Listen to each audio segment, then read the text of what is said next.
The Adventures of Sherlock Holmes, by Sir Arthur Conan Doyle. A Case of Identity. "My dear fellow," said Sherlock Holmes as we sat on either side of the fire in his lodgings at Baker Street, "life is infinitely stranger than anything which the mind of man could invent.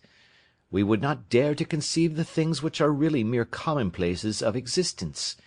If we could fly out of that window hand in hand, hover over this great city, gently remove the roofs, and peep in at the queer things which are going on, the strange coincidences, the plannings, the cross-purposes, the wonderful chains of events, working through generations, and leading to the most outré results, it would make all fiction with its conventionalities and foreseen conclusions most stale and unprofitable."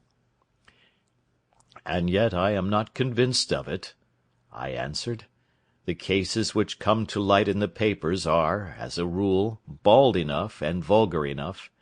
We have in our police reports realism pushed to its extreme limits, and yet the result is, it must be confessed, neither fascinating nor artistic." "A certain selection and discretion must be used in producing a realistic effect," remarked Holmes. "This is wanting in the police report, where more stress is laid, perhaps, upon the platitudes of the magistrate than upon the details, which to an observer contain the vital essence of the whole matter. Depend upon it, there is nothing so unnatural as the commonplace." I smiled and shook my head. "I can quite understand your thinking so," I said. "Of course, in your position of unofficial adviser and helper to everybody who is absolutely puzzled throughout 3 continents, you are brought in contact with all that is strange and bizarre. But here," I picked up the morning paper from the ground, "let us put it to a practical test.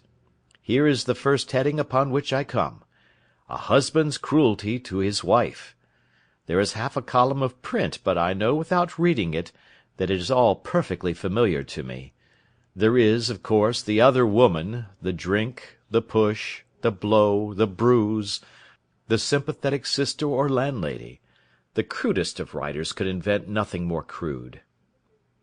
"Indeed, your example is an unfortunate one for your argument," said Holmes, taking the paper and glancing his eye down it. "This is the Dundas separation case, and, as it happens, I was engaged in clearing up some small points in connection with it. The husband—" Sample complete. Ready to continue?